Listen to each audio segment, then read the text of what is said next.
Hello, नमस्कार. कसे आहात सर्व? मस्त आहात ना? मस्तच राहा. सर्वांना सर्वप्रथम श्री स्वामी समर्थ. तुम्हाला सर्वांना आजचा दिवस खूप छान आनंदाचा आणि आरोग्यदायी जाओ.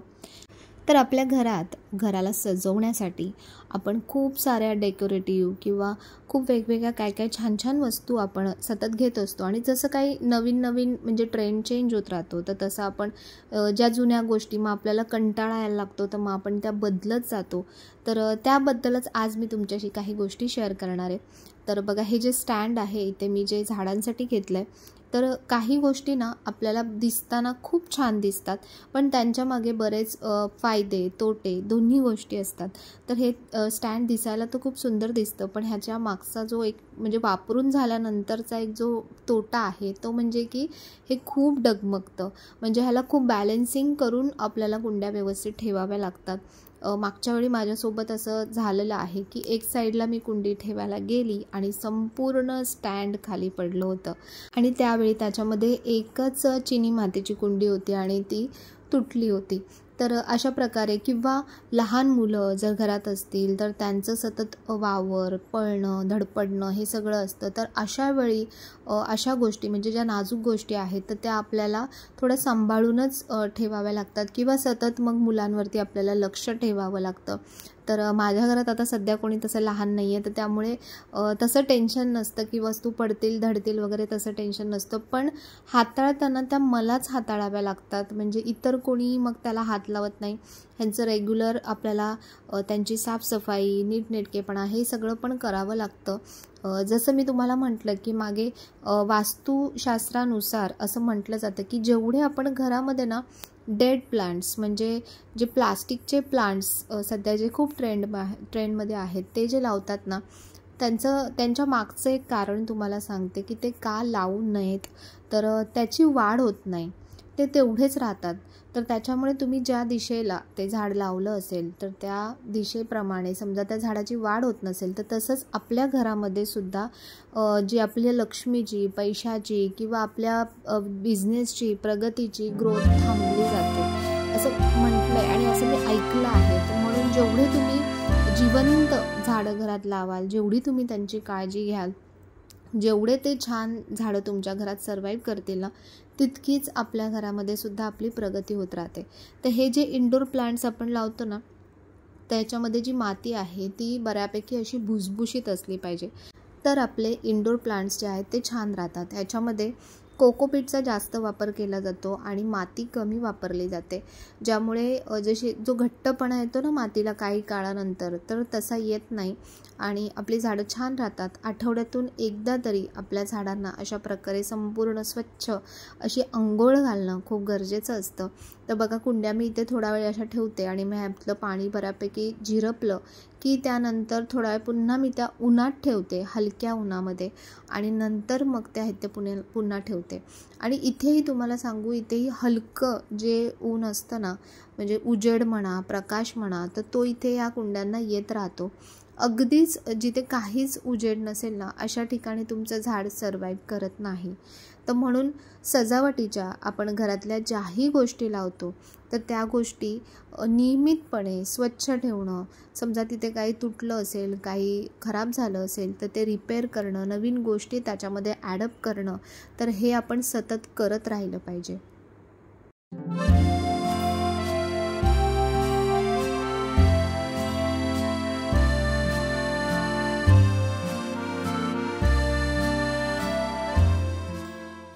तर आज आमच्याकडे बघा खूप नवीन पाहुणे आले होते. हो, पाहुणेच म्हणावे लागतील, कारण हे जे कावळे येतात ना, हे आता काही पाहुणे राहिलेले नाही आहेत. म्हणजे ते अगदी आपण समोर उभं राहून जरी त्यांना खायला दिलं ना, तरीही ते अजिबात ढिम्म तिथून हालत नाहीत, इतकी त्यांना सवय झाली आहे. पण हे जे नवीन पाहुणे आहेत ना, ते म्हणजे की हे छान मिठू येत आहेत, म्हणजे पोपट येत आहेत छान, आणि ते म्हणजे अगदीच घाबरगुंडे आहेत. म्हणजे जराही त्यांना चाहूल लागली ना आपली तर लगेचच उडून जातात. पण त्यांना बघायला खरंच इतकी मजा येते ना. आणि ह्यांच्यामध्ये पण खूप कॉम्पिटिशन असतं. म्हणजे कबूतर येतात तर मग कावळे कबुतरांना हे करतात, कावळा असेल तर पोपट यायला मागत नाही, असं सगळं खूप यांचं चालू असतं. पण दिवसभरात खूप सारे पक्षी येतात आणि त्यांच्याकडे बघून, त्यांचा आवाज ऐकून खूप खूप खूप छान वाटतं. आणि विशेषतः तुम्हाला सांगू की पोपट इतके सुंदर ओरडतात ना, इतके सुंदर बोलतात.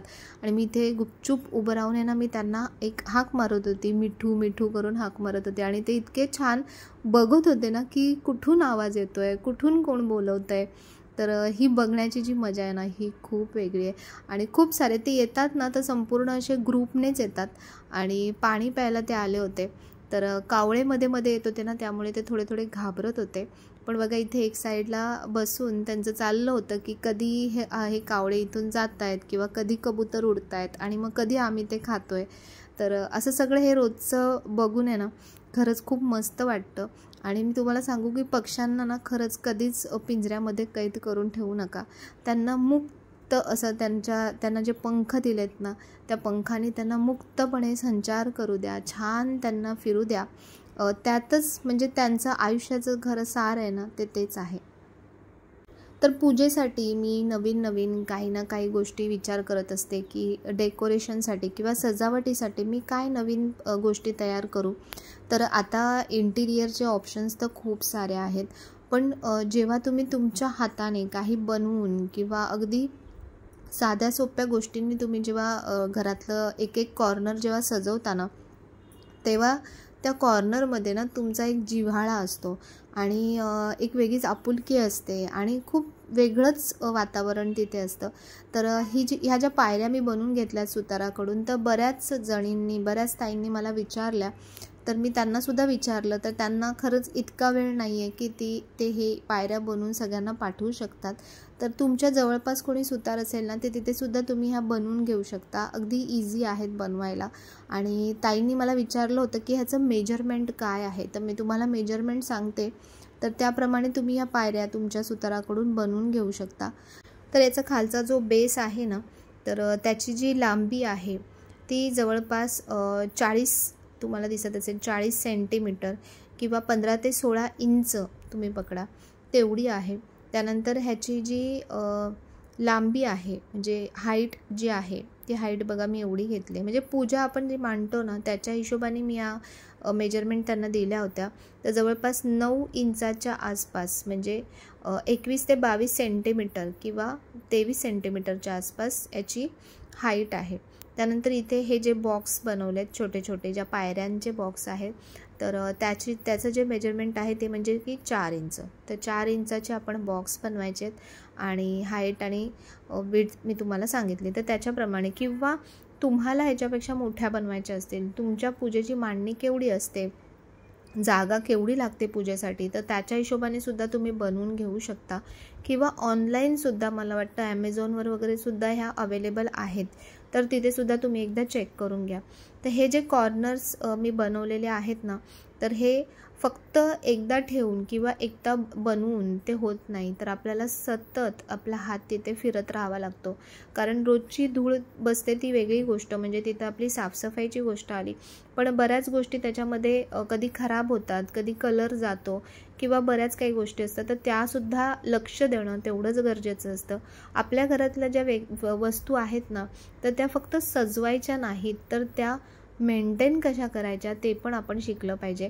आणि हे सगळं एकाच दिवसात सगळ्या गोष्टी होत नाहीत. काही गोष्टी बघा, आपल्याला कधी कधी आपला मूड अगदी छान असतो आणि तेव्हा आपण अगदी जोमात कामाला लागतो. तर अशा प्रकारे जेव्हा तुमचा मूड छान असतो ना, तर तेव्हा तुम्ही एखादा कुठला तरी कॉर्नर घ्या आणि तो कॉर्नर अगदी व्यवस्थित छान तयार करा. तर या पायऱ्या बनवतानाच माझ्या डोक्यात आलं होतं की ह्या मला इथे ठेवायच्या.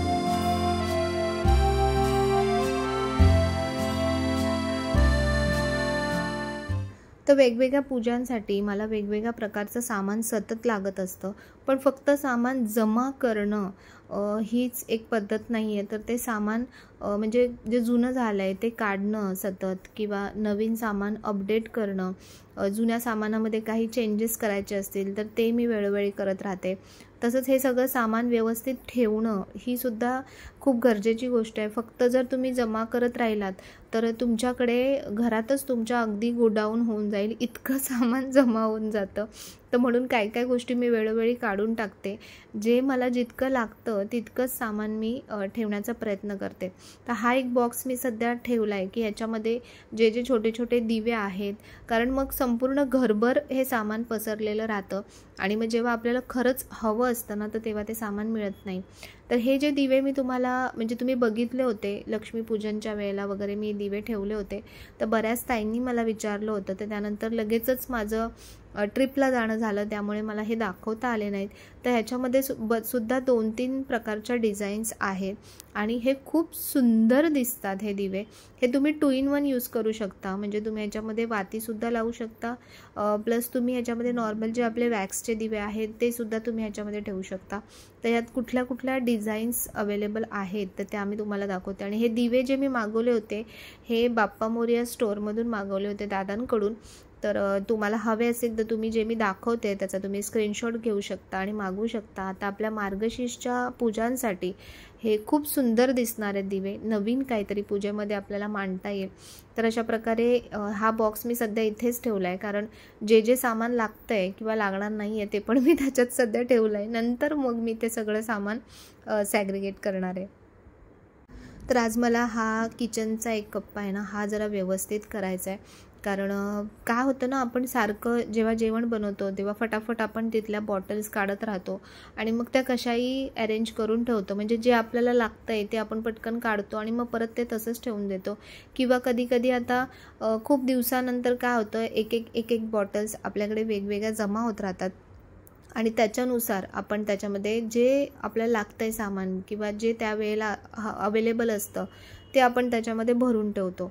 मग अशामुळे काय होतं की जे तुम्ही व्यवस्थित लावलेलं असतं ना ते सगळं मिसमॅच होत असतं.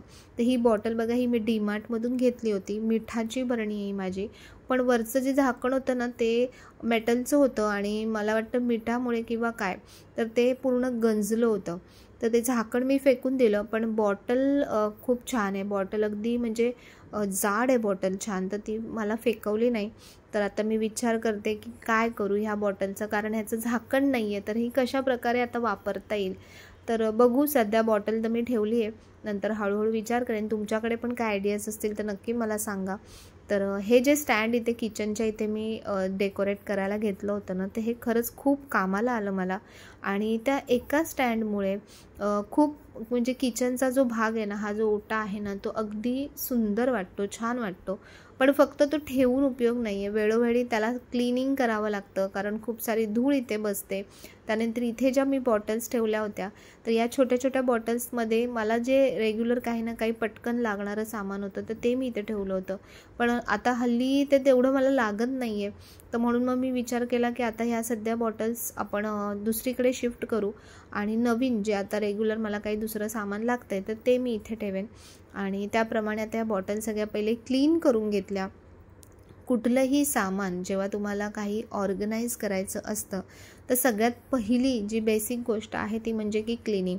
ते फक्त सामान क्लीन करून तुम्हाला ठेवायचं नाही आहे, तर त्यातलं जे नको असेल ते काढून टाकायचं आहे किंवा नवीन तुम्हाला काय ठेवायचं आहे तर त्याप्रमाणे आपण तो सेक्शन ऑर्गनाईज करायचा आहे. तर आता हे सगळं पहिले व्यवस्थित स्वच्छ करून घेते आणि त्यानंतर पुन्हा सगळं रिऑर्गनाईज करते.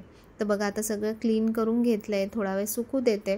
आणि मी ना आता छान ही कढीपत्त्याची चटणी बनवली आहे, कारण खूप केसांचे खूप प्रॉब्लेम्स येत आहेत किंवा म्हणजे केस खूप गळत आहेत.